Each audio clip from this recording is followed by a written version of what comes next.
través de la señal de Radio Nuevo Mundo, presentamos el programa Academia Libre, un espacio que sintoniza con la actualidad educacional, el desarrollo científico y el mundo de las artes. Aquí la Universidad Pública pone sus micrófonos al aire. Con ustedes, David Evia.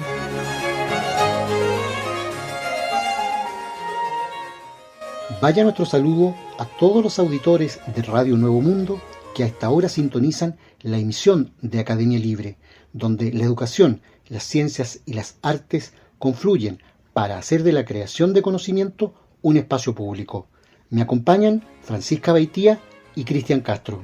Conversamos sobre educación en Academia Libre y lo hacemos para referirnos a una tendencia que en el ámbito de la investigación en educación superior ya es mundial. Las universidades luchan por competir con la industria en materia de remuneración económica por las investigaciones que se deben llevar a cabo respecto de los avances tecnológicos que surgen a cada momento. Sin embargo, una encuesta reveló que apenas el 11% de la academia puede afrontar en el mundo el reto económico que tiene frente a lo que promete la empresa privada. De acuerdo con la encuesta global realizada por la editorial Elsevier a 115 líderes académicos y financiadores, el 75% de los líderes académicos cree que abordar los desafíos asociados con la atracción y retención de talentos es una alta prioridad para ellos. Y aunque el 93% de los encuestados dice que necesita más financiación para atraer a los mejores en esa área, apenas 1 de cada 10 líderes académicos dice sentirse bien preparado para enfrentar los desafíos de brindar un salario competitivo. Si ya desde antes este fenómeno era tendencia, desde la pandemia los investigadores tienen un mayor poder de negociación y en ocasiones optan por abandonar las universidades para buscar empleos mejor remunerados en el sector privado. Los investigadores, desde luego, también han sido parte de este sondeo internacional. En ese sentido, Nick Fowler, director académico de Elsevier, dijo a Times Higher Education que las universidades se enfrentan una guerra por el talento y que algunas corren el riesgo de descubrir que, comillas, cuando pierden talento, entran en una espiral negativa donde su reputación se daña y se vuelve más difícil atraer a los académicos. Cierre comillas. En el reporte de la editorial, un líder académico de las Américas afirmó que luchan por reclutar a las mejores personas y por otro lado se corre el riesgo de perderlas en sectores industriales donde tienen una gran demanda. Lo anterior lo ejemplificó con la inteligencia artificial, donde la academia quiere que se toquen temas de índole social, donde se consideren repercusiones y sus alcances éticos. Sin embargo, la industria continúa pagando a los académicos para avanzar en las aplicaciones y generaciones. Si se toma un área como la inteligencia artificial generativa, la mayoría de las personas más importantes han dejado sus puestos académicos para trabajar en la industria. Eso es cierto en las mejores universidades de Estados Unidos y en Cambridge, Oxford, por lo que he visto, expuso el mismo líder académico. Según el informe, las instituciones de América del Norte generalmente pueden ofrecer salarios más atractivos que cualquier otra región del planeta, lo que deja a las otras partes del mundo en una gran incapacidad y una falta de margen de maniobra para competir por ese financiamiento. Sin embargo, los líderes académicos de América Central y de Sudamérica a menudo todavía no se sienten preparados para ofrecer paquetes competitivos, salarios a los investigadores frente a lo que les ofrecen las universidades. La encuesta a la que nos estamos refiriendo también encontró que casi 4 de cada 5 líderes, hablemos del 78% de ellos, considera que proporcionar instalaciones para la investigación es una alta prioridad y solo el 31% se siente bien preparado para esto. En este aspecto, los autores del informe advierten que las investigaciones señalan para el ámbito de la inversión en infraestructura que ellas deben ir acompañadas de un concepto a largo plazo, inversión a largo plazo en recursos humanos para ver un retorno. En términos más generales, el 84% de los encuestados afirma que conseguir financiación para la investigación es una alta prioridad para ellos, pero solo el 49% considera que sus instituciones están bien preparadas para ello. El 66% espera que este desafío crezca en los próximos 5 años. Hay muchísimas cosas en la mente de los líderes universitarios y de los financiadores, y también hay una preparación relativamente baja para abordar esas cuestiones, afirmó el Dr. Fowler como una de las causas para continuar con la investigación en el nivel universitario. Ahí hay todo un tema. Conversábamos una vez con un investigador chileno de mucho prestigio que dejó la Universidad de Chile para irse al sector privado por un salario que era muchísimas veces más grande.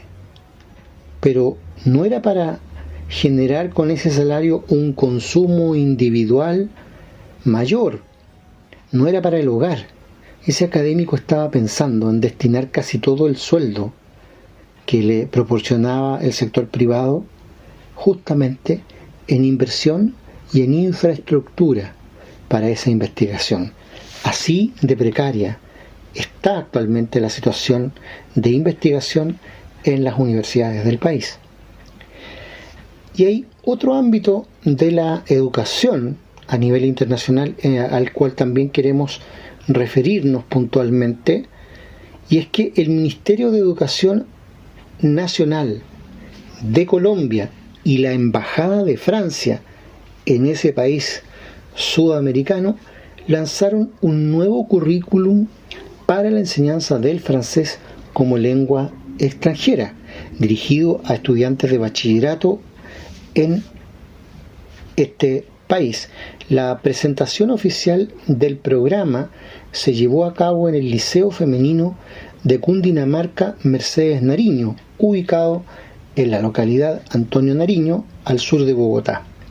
Este proyecto es fruto de la colaboración entre el gobierno colombiano, la Embajada de Francia, France Education International y el Programa de Educación Intercultural y Bilingüe, con el objetivo de fortalecer la enseñanza y el aprendizaje del francés en el país, en particular para los estudiantes de 9º a 11º grado.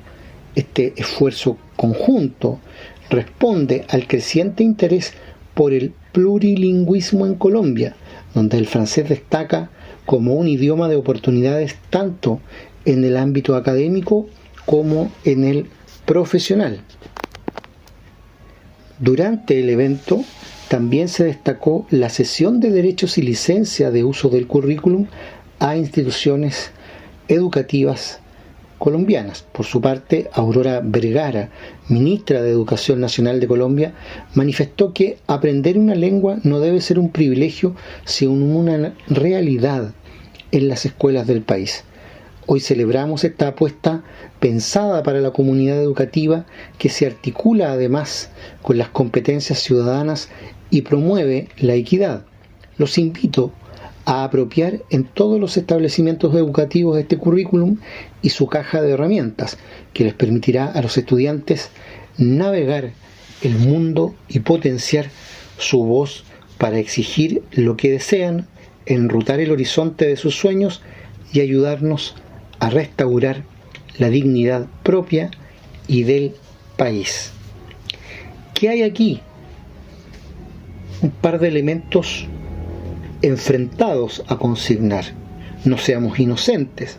Desde luego, el gobierno francés, Francia como potencia mundial, siempre ha tenido intereses políticos creados de dominio sobre América Latina y el Caribe. Recordemos que los grandes conflictos, incluso armados, en Colombia, tuvieron en décadas pasadas un nivel de injerencia tremendo de parte de ese país, como lo ha tenido China en América Latina, como desde luego lo tiene Estados Unidos, etc.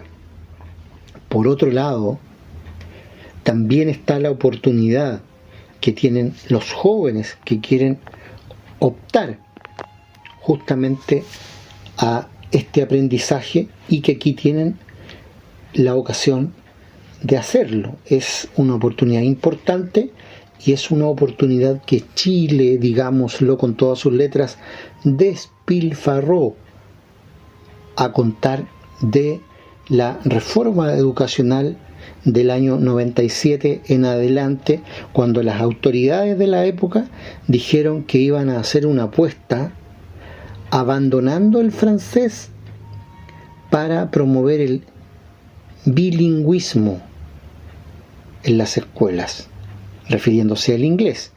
La tesis era menos horas de francés y entonces con inglés mejor posicionado los muchachos van a salir de cuarto medio hablando bien esa segunda lengua. Absolutamente falso, además de falaz la argumentación.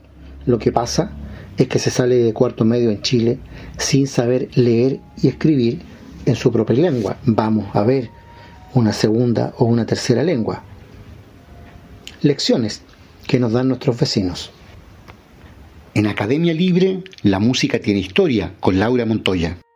Bienvenidos a un nuevo episodio musical dedicado a compositores latinoamericanos. En esta ocasión nos acercaremos a la uruguaya Carmen Barradas, una de las más interesantes compositoras latinoamericanas del siglo XX.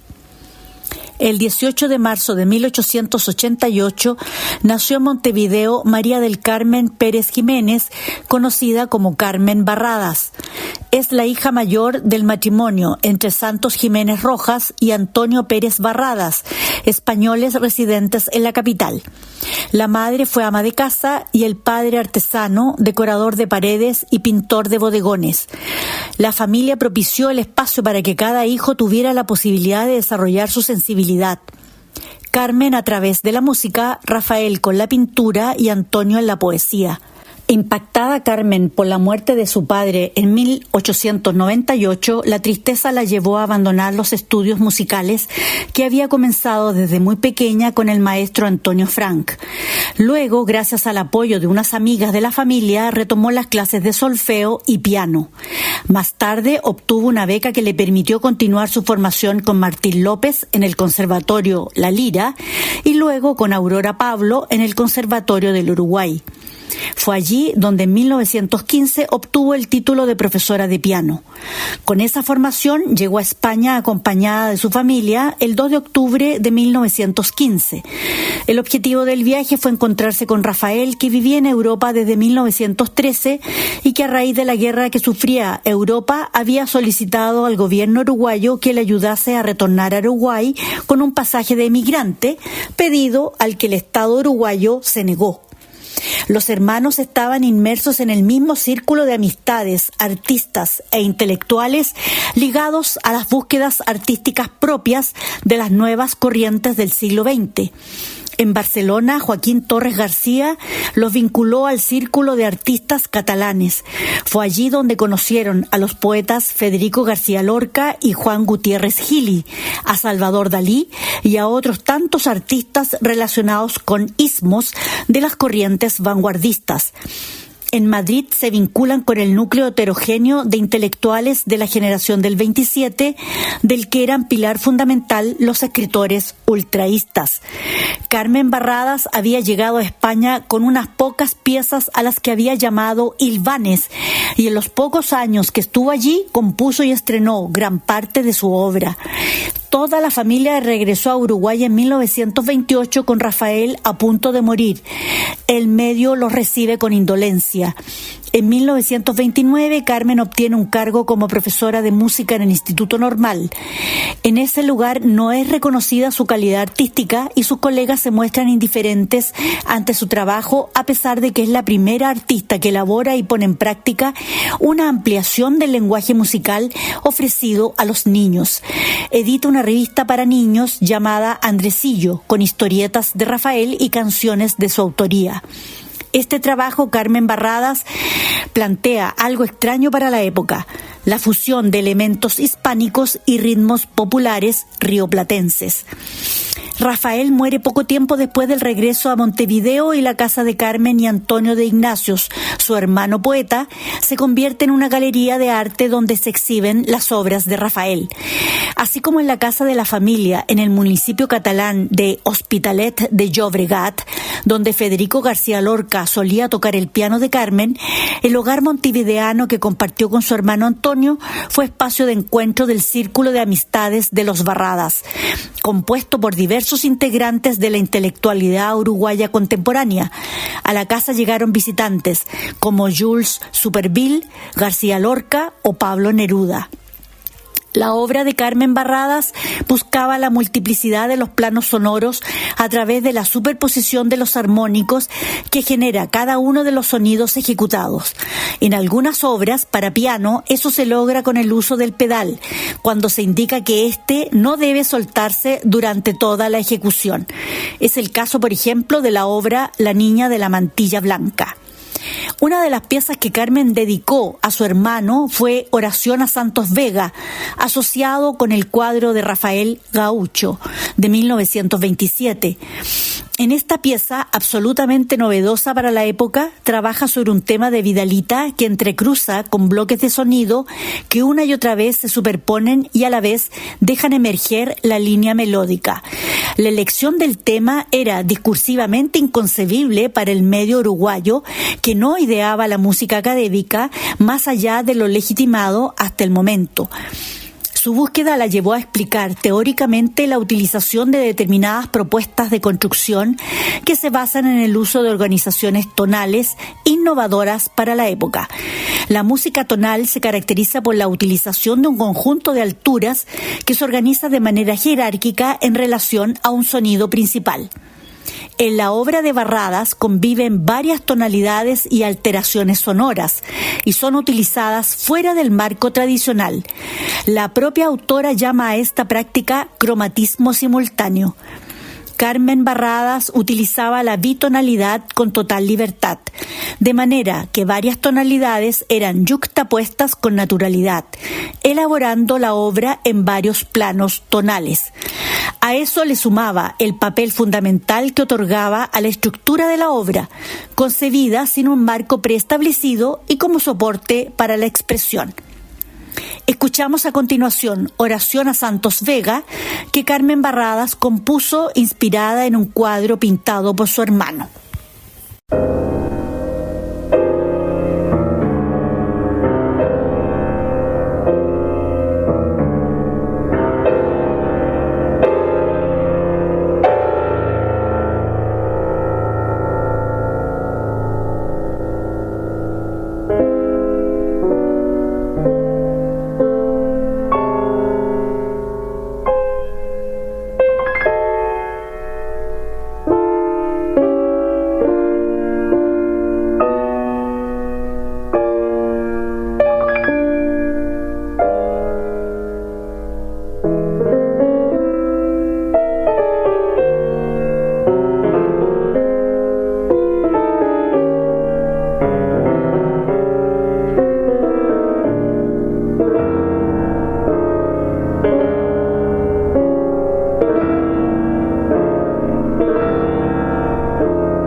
Hemos escuchado Oración a Santos Vega de Carmen Barradas.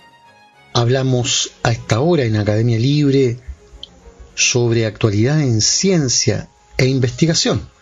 Lo hacemos con Cristian Castro, quien nos proporciona cada semana las novedades en este plano. ¿Qué está pasando, Cristian, en materia de ciencia e investigación? Hoy hablamos en esta sección de Academia Libre dedicada a la ciencia sobre astronomía, porque un instrumento para investigar la energía oscura da la medida más precisa de la expansión del universo. Y es que desde la cima de una montaña en Arizona, Estados Unidos, la comunidad científica es capaz de observar 11.000 millones de años atrás en nuestro universo, gracias a los 5.000 pequeños posicionadores robóticos del instrumento espectroscópico de la energía oscura, instalado en un telescopio. La luz de objetos extremadamente lejanos está llegando ahora a este instrumento, una colaboración internacional liderada por el Laboratorio Nacional Lawrence Berkeley, que permite cartografiar el universo cuando estaba en su juventud y caracterizar su crecimiento hasta lo que observamos hoy en día. En este proyecto participan más de 900 científicos de 70 instituciones de todo el mundo. El instrumento con el que observa se opera con financiamiento de la Oficina de Ciencias del Departamento de Energía estadounidense y está instalado en el telescopio Nicolás Mayall del Observatorio Nacional Kitt Peak, también en Estados Unidos. Entender cómo ha evolucionado el cosmos está directamente relacionado con cómo terminará y con uno de los mayores misterios de la física, la energía oscura, el misterioso componente que causa que el universo se expanda cada vez más rápido. Para estudiar los efectos de esta energía oscura, en los últimos 11.000 millones de años, el instrumento espectroscópico de la energía oscura ha creado el mapa en 3 dimensiones del cosmos más grande jamás construido, con las medidas más precisas hasta la fecha. Es la primera vez que los científicos miden la historia de la expansión del universo joven con una precisión mejor que el 1%, lo que proporciona la mejor descripción existente de su evolución. Los análisis del primer año de datos se han hecho públicos en un grupo de artículos científicos que han aparecido recientemente en el repositorio libre ArXiv y en diversas ponencias en la reunión de la Sociedad de Física Americana en Estados Unidos y en los Rencontres de Morient en Italia.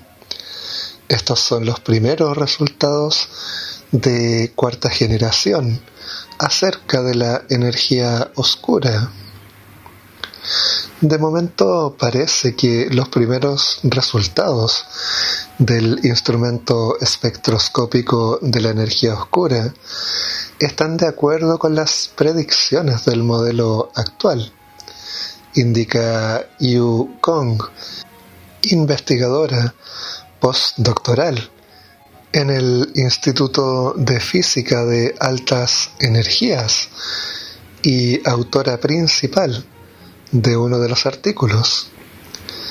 Y hay algunos indicios que apuntan a pequeñas variaciones temporales en la densidad de energía oscura, pero necesitaremos más datos para confirmarlo, agrega. El modelo teórico de referencia para el universo se conoce como lambda CDM. Incluye tanto un tipo de materia que interacciona muy poco, la materia oscura fría o CDM por sus siglas en inglés, como la energía oscura. La materia y la energía oscura condicionan la expansión del universo, pero de maneras opuestas. Tanto la materia normal como la oscura ralentizan la expansión, mientras que la energía oscura la acelera. Por tanto, la cantidad que haya de cada una de ellas determina la evolución del universo. Este modelo teórico es una buena explicación de los resultados obtenidos por experimentos anteriores y de la evolución temporal del cosmos. Sin embargo, cuando los datos del primer año del instrumento espectroscópico de la energía oscura se combinan con otros estudios, hay algunas sutiles diferencias con respecto a las predicciones de lambda CDM. Según el instrumento vaya acumulando más información durante los próximos años, estos primeros resultados se harán todavía más precisos, aclarando si los datos apuntan a que es necesario cambiar el modelo teórico o hay otras explicaciones para las mediciones obtenidas. Más datos implican también una mejora de otros resultados iniciales del instrumento, que se refieren a la constante de Hubble, una medida de la velocidad a la que se expande el universo hoy en día, y a la masa de las partículas elementales, denominadas neutrinos. El instrumento espectroscópico de la energía oscura, incluso con los datos de su primer año de funcionamiento, ya es el cartografiado espectroscópico que ha tomado más datos de la historia y continúa aumentando esta cantidad a razón de 1 millón de galaxias cada mes, señala Eusebio Sánchez, investigador del Centro de Investigaciones Energéticas, Medioambientales y Tecnológicas de España. Este extraordinario conjunto de datos hace que podamos medir la historia de la expansión del universo con una precisión sin precedentes, subraya. Estamos seguros de que este instrumento aumentará nuestro conocimiento del universo y quizás nos permita hacer descubrimientos revolucionarios. La precisión general de este nuevo instrumento en la medida de la velocidad de la expansión a lo largo de 100 millones de años es de un 0,5%, y en la época más distante, que cubre entre 8.000 y 11.000 años, es de un 0,82%. Esta medida del universo joven es muy difícil de llevar a cabo, y tan solo en un año se ha mostrado 2 veces más poderoso en la medida de la velocidad de expansión de su predecesor, que tomó datos durante más de una década. Mirando al mapa del instrumento espectroscópico de la energía oscura, es fácil apreciar la estructura subyacente del universo. Galaxias acumuladas en filamentos, separados por vacíos con menos objetos. El universo temprano era, sin embargo, muy diferente. Una sopa densa y caliente de partículas subatómicas, moviéndose tan rápido que todavía no se podía formar materia estable, como los átomos que hoy conocemos. Entre estas partículas había núcleos de hidrógeno y de helio, colectivamente denominados bariones. Fluctuaciones diminutas en este plasma inicial provocaron ondas de presión, haciendo que los bariones se movieran con un patrón de oscilación que es similar a lo que se vería al arrojar un puñado de gravilla en un estanque. Según el universo se fue expandiendo y enfriando, se formaron los átomos y las ondas de presión se detuvieron, congelando estas ondulaciones en 3 dimensiones en forma de burbujas y poniendo la semilla de las futuras galaxias en las zonas más densas. Miles de millones de años después, todavía podemos observar una señal muy débil de estas burbujas, como una separación característica entre galaxias, una propiedad denominada oscilaciones acústicas de los bariones. Los investigadores utilizan las medidas de escala de estas burbujas como una regla cósmica, cartografiando estas, las más cercanas y las más lejanas. Los investigadores pueden dividir los datos en capas, midiendo la velocidad de expansión en cada momento del pasado y modelando el efecto de la energía oscura en expansión. El instrumento espectroscópico ya es más preciso que todos los cartografiados a través de las burbujas anteriores en toda la historia cósmica.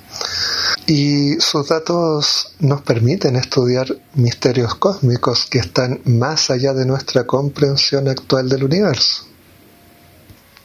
Pero la expansión del universo no es constante, y para entender mejor la energía oscura es importante medir esa expansión en distintos momentos de la historia del universo.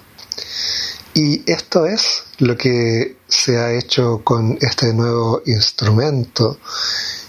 Se tienen 7 medidas de la escala de oscilaciones acústicas de bariones que estarían permitiendo estudiar el cambio en la expansión de manera más precisa.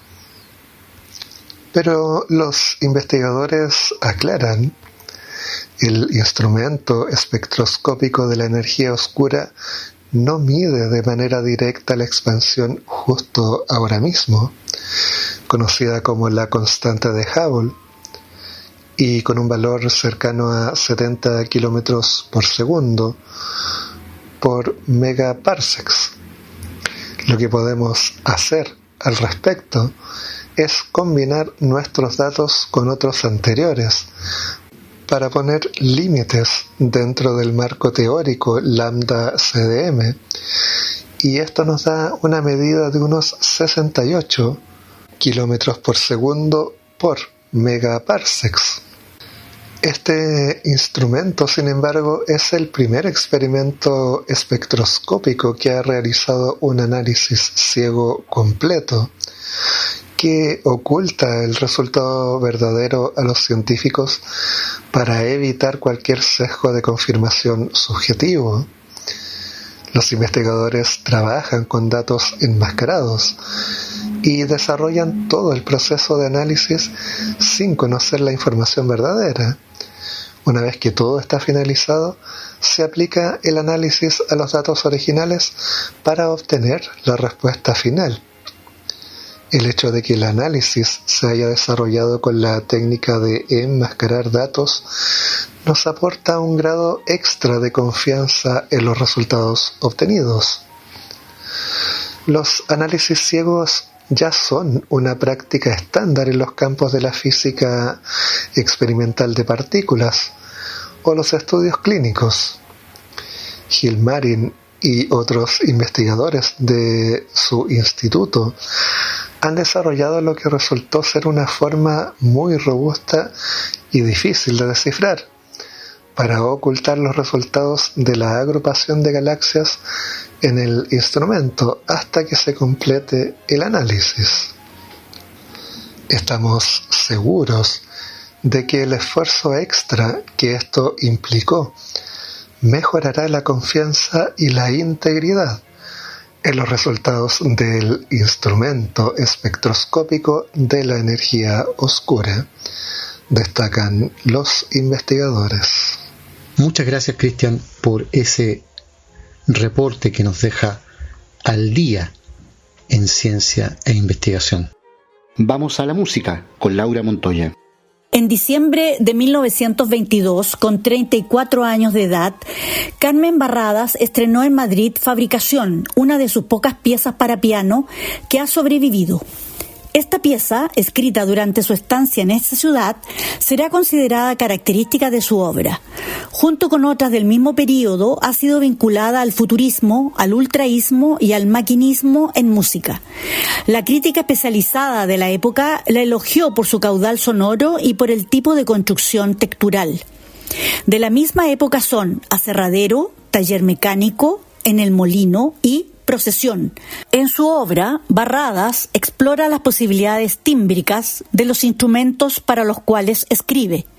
Las piezas revelan su predilección por los temas asociados al mecanicismo. Es por este motivo que apresuradamente se la cataloga como una compositora futurista, si bien a nivel musical esta demarcación acarrea algunas dificultades en cuanto a sus alcances estéticos. Hasta el 2 de agosto de 1933, Carmen Barradas compone En Silencio, dedicada a la docencia. En esta fecha, Carmen organiza una conferencia-concierto con exposición de obras de su hermano en su galería particular, la Galería Barradas. Este será su cuarto concierto. En esta oportunidad acompaña a la soprano María Binet de Miller y el pianista Hugo Balso ejecuta obras de la autora. También participa el coro de señoritas del Instituto Normal que interpreta obras de autores nacionales dirigido por la compositora. En el verano de 1934, Federico García Lorca visita Montevideo y realiza en el cementerio del Buceo un emotivo homenaje a Rafael Barradas. Carmen compone este año la andaluza La Niña de la Mantilla Blanca, dedicada a Joaquín Torres García, y dedica su obra Boda en la Aldea, escrita en Madrid en 1919, a María Binet de Miller. En 1937, Hugo Balso toca Fabricación en la Sala Pleyel de París. En 1939, Carmen Barradas publica la partitura de Fabricación en Montevideo y en marzo de este año, Pablo Neruda visita la Galería Barradas en un encuentro con poetas uruguayos, entre los que se encontraban Gesualdo Sosa y Roberto Ibáñez. Las piezas denotan la búsqueda de la libertad formal, es decir, no se adscriben a una estructura conocida, sino que sus composiciones, a diferencia de sus colegas uruguayos en boga, muestran un tratamiento constructivo particular que trasciende al utilizado en la época. Carmen utiliza marcos politonales, a los que llama polígonos, es decir, sus obras utilizan diversidad de tonalidades sin adscribirse a las técnicas clásicas de modulación, cambios de una estructura tonal a otra. La experimentación estética en cuanto al timbre la llevó a incluir campanillas en las muñecas del ejecutante o cascabeles en sus brazos y dentro del arpa del piano, y a ejecutar clúster con las palmas de las manos. Como bien señala Nefer Kruger, gran pianista y amiga de Carmen Barradas, a quien conoció en 1944, la compositora estuvo muy cerca de llegar a un recurso técnico característico de las obras del siglo XX como el piano preparado, que consiste en colocar elementos generalmente metálicos en el encordado del piano. Al oprimir las teclas se produce un sonido diferente al habitual y en consecuencia se obtiene un timbre nuevo. Seguramente el hecho de permitirse experimentar acerca de las posibilidades que otorga el juego sobre nuevas sonoridades, sumado a la libertad formal con que construía sus obras, indefectiblemente le habrían llevado al desarrollo de un lenguaje compositivo propio, al que no se le reconocen precedentes en Uruguay. Carmen Barradas fue la última sobreviviente de la familia. Al momento de la muerte de Carmen, el 12 de mayo de 1963, sus parientes políticos fueron quienes recibieron los bienes, entre ellos las pinturas de Rafael y la música de Carmen. Pero ignorando absolutamente la calidad de la obra artística de la compositora, trataron los manuscritos como papel inservible. El resultado es la desaparición de casi toda la obra de la compositora. Su amiga Nefer Kruger trabajaba sobre la obra de Carmen Barradas, de manera que pudo conservar algunas partituras y así logró protegerlas de la total destrucción. En la actualidad se conservan cerca de 170 manuscritos, algunos incompletos, entre los cuales están las piezas de un cancionero dedicado a los niños y estudios para violín y piano. Ha desaparecido la mayoría de las piezas que compuso estando en Europa. Escuchemos a continuación Fabricación de Carmen Barradas. Al piano, Nefer Kruger.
Con la obra Fabricación de Carmen Barradas, despedimos este episodio dedicado a compositores latinoamericanos. Hablamos sobre arte y cultura a esta hora en Academia Libre.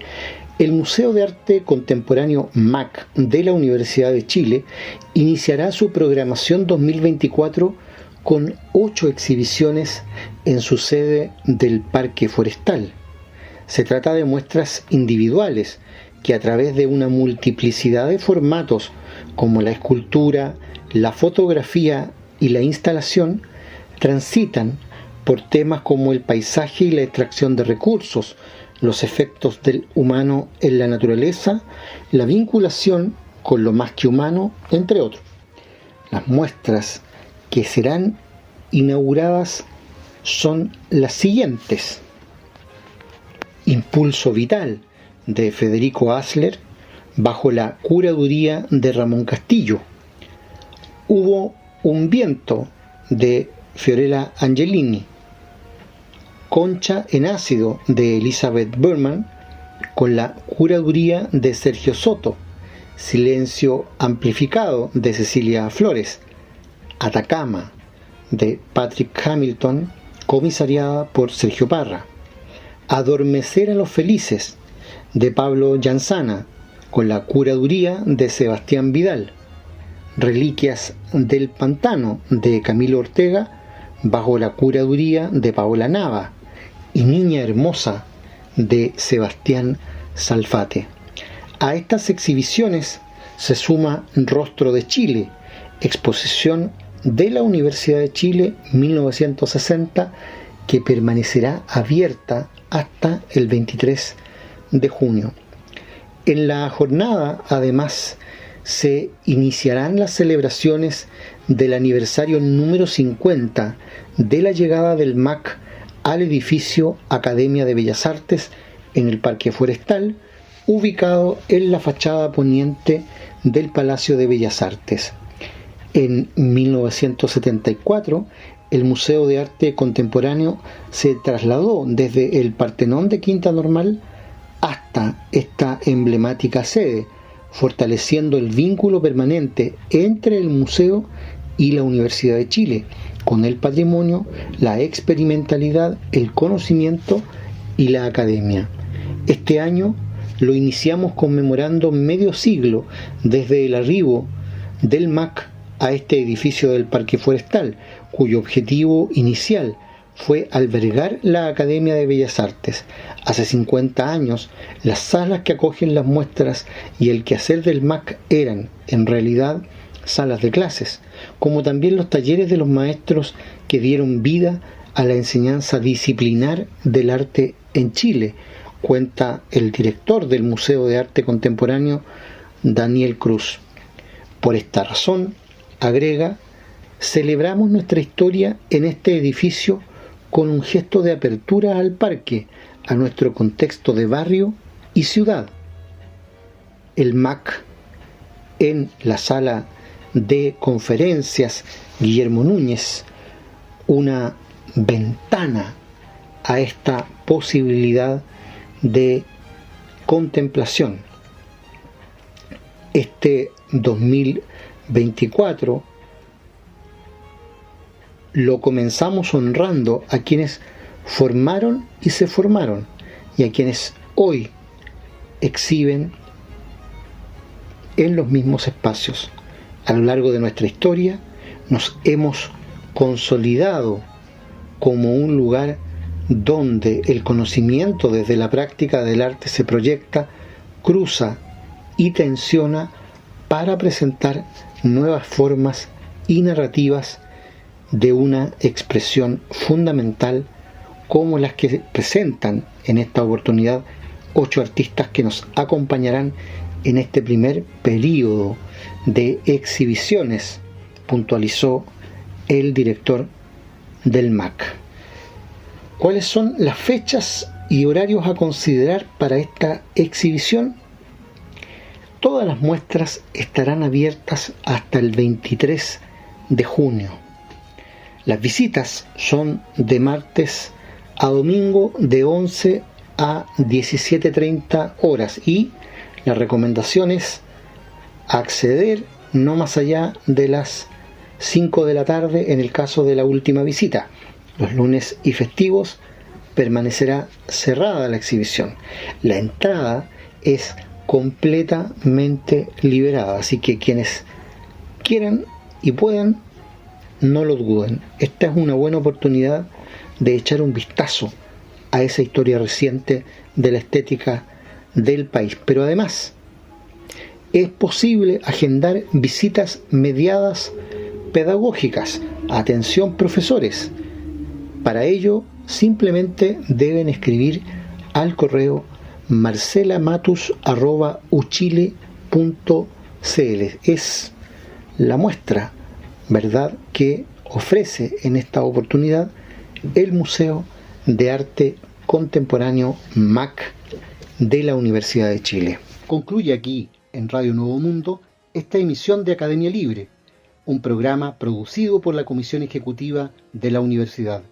En los micrófonos, Francisca Beitía, Cristian Castro y David Evia. Agradecidos de su sintonía, nos reencontraremos con ustedes la próxima semana. Hasta entonces.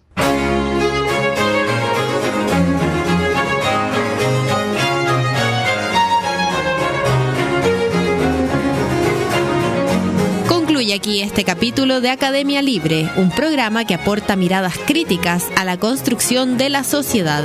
Hasta una próxima oportunidad.